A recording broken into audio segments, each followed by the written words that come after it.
Hey everybody, Dr. Todd Martin here with the Walking Code. I have a great video for you today, how to walk while carrying a heavy load. Now this could apply to common household chores like carrying your laundry in front of your body, or if you are weightlifting, how to do a farmer's carry with heavy weights in your hand. How to do that properly with alignment of the spine, lower impact on your joints, and lower risk of injury. And injuring yourself while carrying a heavy load is a very common problem. So I think this video is a very important one for you to check out. As a quick disclaimer, carrying heavy loads does come with inherent risk. So my advice is just my opinion, and you should not solely rely on this to decide how you should carry a heavy load or that you should carry heavy loads at all. That being said, I'm going to show you my opinion on how you can properly use your core to carry a heavy load safely and with proper alignment and with lower impact on your joints. This video was suggested by D.E. Brenner, so thank you D.E. wherever you are. I think this is a great choice for my next video. To begin the video, I'm going to discuss some of the inherent problems with carrying a heavy load. Then I am going to demonstrate some of the top tips that you can use when you are carrying a heavy load, whether it's in front of your body or whether it's down here at your side. And then at the end, I'm going to get into a bit of the mechanics for those of you who are inclined to want to understand consciously how the core is moving, because I do think ultimately that is the only way you're going to be able to move consciously.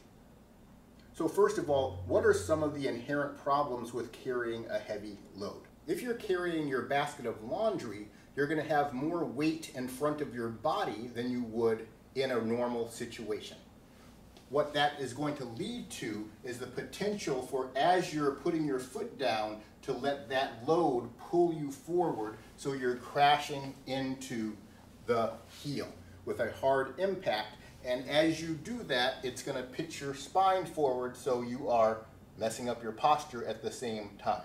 Another challenge, which may not be quite as obvious, is the arm swing. When we walk normally, you'll all be aware that your arms are going to swing with what we call cross crawl. So your left arm is going to be going forward with your right leg, and vice versa, right arm forward with your left leg. That comes from rotation of the waist that we're doing naturally when we're walking. So imagine if you are walking with heavy weights in your hand and how that natural arm swing is going to be affected. You're really not going to want to have your arm swinging like this if you've got a 60-pound weight in your hand. And even if you're carrying something like a load of laundry here, if your body is rotating a lot from the waist, you're going to have a little bit of instability going on with that rotation. So we don't want rotation, we don't want arm swing, and we don't want pitching forward with the body. So how can we fix this problem? I'm going to give you some simple tips here that you can apply whether you're carrying the load out in front of you or whether you're carrying the load down here. First of all, vertical posture must always be key. So, head elevated as if a balloon was tied to your head and pulling upwards. Always feel that elongation of the spine going up. And that should be the intention all the time. However you're walking, you should feel the spine going up. If you sense your head moving forward to walk or turning in a direction like this to walk, it's going to throw off your posture. So my head is always thinking vertically elongated, and then the movement forward or backwards or in a circle is then going to come from rotation of my spine, but in a very particular way when we're carrying a heavy weight. But simply put, do not let your head start to lean forward, because then you're definitely going to be crashing into your heels.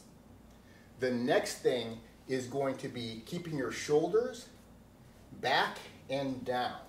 And preferentially, your palms should be facing the side of your thighs, shoulders kind of locked in place here. You should be able to lift your arms straight up in front of the body as if you were going to cradle a medicine ball in front of you. You should not have your shoulder blades pulled back.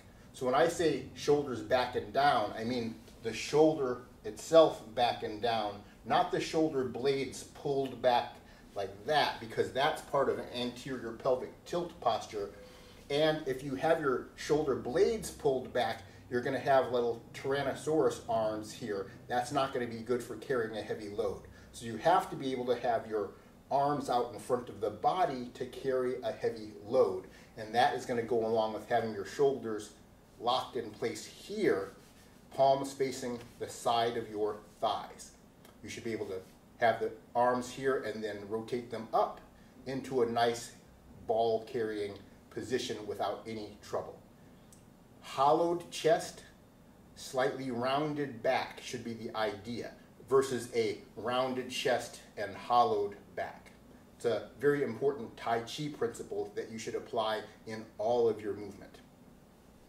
The next tip, which I've mentioned in some of my other walking videos, is you really have to be aware of the leveling of the pelvis. So pelvis should be in a neutral position, not tilted forward and not tilted back. So you might have a tendency carrying a heavy weight to try to do this and tilt the pelvis backwards. That is not good for the spine. It's going to put a heavy load on the spine. Or you might have a tendency to either lean forward and crash like that, or have your pelvis tilted forward like that and crash this way. Neither of those options is good. So pelvis in a neutral position as you're carrying. The next quick tip that you're going to need to use, that's going to be a little bit different than you do when you're walking normally, is a slight bend in the knees. When we're walking normally, we're beginning with a normal standing posture, which has our knees extended. They're not locked back, so they're not locked, but they're in a extended, relaxed position. When we are going to carry a heavy load, we need to have a slight bend in the knee. So if I'm walking sideways, you can see a slightly lower stance than when I am walking without a load. And then finally, we're placing with the heel, just like we do with a normal walking pattern, but there's a key difference. We are not going to engage the swing through like we do normally, where the spine moves in front of the rear leg, and then we place our heel down, and we're roughly having our spine in between the 2 feet in a normal gait when the heel hits. When we are carrying a heavy load, we're going to do more of what's called a negative walk, meaning we're going to keep the spine centered over the rear leg, and we're going to place the heel out in front of us, and then we're going to shift, keeping the torso really flat without rotation, and then we're going to place the heel in front. Shift, lift, place. So we're not moving the center of gravity so much forward of the standing leg like in normal walking. We are keeping the center of gravity over the rear leg as we carefully place the heel and shift the weight. In a little bit, I'm going to tell you the technique of how to exactly do that. But now let me demonstrate while carrying both a laundry basket and then with some heavy weights. So when we're carrying a laundry basket, what we want to do is pay attention to the tips that I went through earlier. Vertical posture, so there's no leaning forward. I have my shoulders in position back and down, not trying to pull back my shoulder blades, which would not allow this comfortable carrying position of the arms. I have a slightly rounded back and hollowed chest. Then we look down at the pelvis. Pelvis stays in a neutral position as I am carrying the load. Even if I'm carrying the load backwards, I'm not going to let my pelvis tip forward like this. And then we're placing on the heel in a negative walk, slightly in front of the body with my center of gravity over the rear leg. Then I shift forward without rising, Circle the leg up, place the heel. Shift forward, circle up, place the heel. Doing that a little bit faster.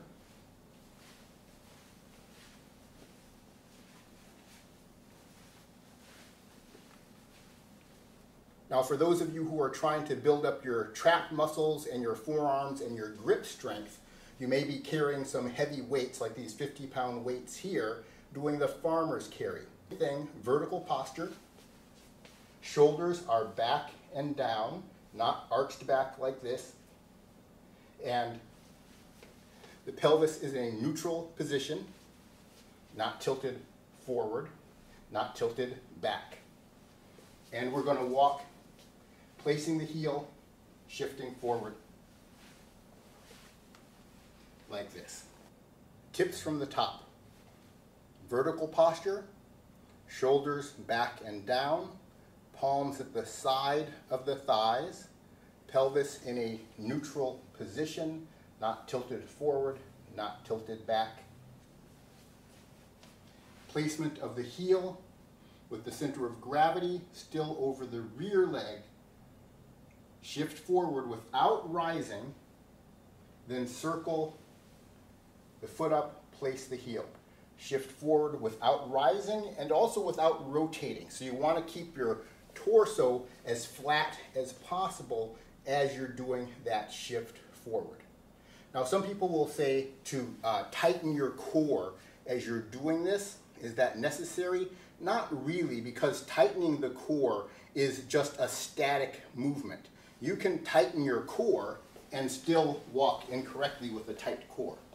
Tightening the core just means you're contracting your abdominal muscles against your back muscles, and that might create a little bit of stability, but it doesn't create the proper movement. So whether or not you're tightening your abs, you have to do the correct movement as you are walking. The key to that is going to be using your lower abs to tuck the pelvis as you shift forward. And so that's an active motion of the lower abdominal muscles. After you've placed your heel and you're shifting forward, you don't let the pelvis tilt forward like that by pushing back off of this leg, which is going to cause everything to tilt. So we're not using our glutes to push, because that causes an anterior pelvic tilt. We are using our lower abs in the front and essentially pulling the body forward by tucking the lower abs. That's going to keep the pelvis neutral during that weight shift. Now we can circle the swing leg up, place on the heel. I am rooted on my rear leg now. My lower abs are contracted on the left. Now I'm going to transfer that lower ab contraction from left to right, tucking and pulling the body forward. I'm not pushing with the rear leg glutes. There's no push. This leg is relaxed. My left leg is relaxed. I pulled myself forward with my lower abs. Circle, place the heel, tuck the lower abs actively to shift the weight forward. Now let's talk about that rotation, because you do not want the arm swinging like this, especially if you've got big weights in your hand. So what is the difference between walking with heavy weights and our normal walk? If you've seen any of my videos before, I'm all about rotation of the core. That's how we walk correctly. When we walk normally, we are rotating the core, the upper waist, on the side of the swing leg to bring the heel down. We're actually bringing some weight forward on that side by rotating forward with the upper waist. That's what's going to happen in a normal walk. And we continue that rotation forward until we swing through with the other leg. And that's what gives us this cross crawl, and it's what gives us the swing of the arms as we're walking normally. We want to cut that out when we are walking with a heavy weight. So what's going to happen with the heavy weight, and you can practice by starting in this position with your heel on the ground in front of the body, your weight sitting back on your rear leg, and here's how the rotation is working. At this point, I have my upper waist with cross crawl on the side opposite of my forward leg. So when my left leg is forward, I'm rotated forward on the right. That's how I'm placing the heel down. This is a movement called play the fiddle in Tai Chi. So that's the motion there. Now we're not going to rotate as if we were going to start to walk normally, because that's what would start the arm swing. Instead, what we're going to do is just keep that same rotation in, which means essentially you're going to do nothing. We're just doing all the lower abs to pull the weight forward, and it's going to stay really flat in the abdomen because we're not doing that cross crawl rotation there. Place the heel, use the lower abs to shift forward. From the side view, we're placing the heel, using the lower abs to pull the body forward, and everything stays very flat with no visible rotation. And you're not going to feel any rotation, and your arms aren't going to have any impulse to swing. After we shift forward, now is when we are going to rotate the upper abs to the other side, and that is going to cause the leg to swing through. From this position here, my right hip is flexing already. It's already pulling up off the ground, but because of the nature of the rotation, it's not going to go anywhere. That's the equilibrium position here. We shifted from here to here. I'm already flexing my right hip. In order to get my right leg to swing forward, now I have to rotate, circle the body, and the body circles the leg up. Now we have the right leg forward, the left upper waist is rotated forward, and at this point I'm going to just extend my right hip using my glutes, extend to the ground and place. Now we're back in that play the fiddle position from Tai Chi. Now we just shift forward using the lower abs, circle the waist right now, the upper waist, then place the heel. Shift forward, circle the waist, and then place the heel. When we do it this way, there's no impulse from that rotation to cause the arms to swing. When I walk normally, when I change weight by rotating here, you're going to see the natural swing of the arms that comes from that. When I place, and I don't rotate here, but I rotate afterwards, it has no effect on my arm swing. So my arms are going to stay relaxed at the side of my body. I'll do it from the side view here with a little bit more momentum so you can see that there's no momentum being generated into the arms. That's keeping the arms very relaxed. I'm not trying to prevent them from swinging. But as soon as I try to change to a typical rotation, I will rise automatically and the arms will start swinging automatically. So the rotation of the waist towards that standing leg that stops the arm from swinging also is what sinks the knees. So I mentioned earlier that we should have a little bit of a bend in the knees. The bend in the knees comes naturally from the rotation of the waist. When we are rotating in the right way, the knee is going to flex more. If I'm turning towards that leg, it will flex less if I'm turning towards the rear leg. That's just a natural balancing action of our postural reflexes that control the actions in our ankles and the actions in our knees. It does not have anything to do with our conscious decision to flex the knee. That's why you have to a little bit understand the rotation of the waist if you want to understand how to do this correctly. Otherwise, you're going to try to artificially bend the knee, and that is not going to work out quite as well. So practice that technique when you're carrying a heavy object, either in front of the body or at your sides. I think you're going to feel a lot better alignment in the spine, a lot less impact on your joints, and more fluid weight shift.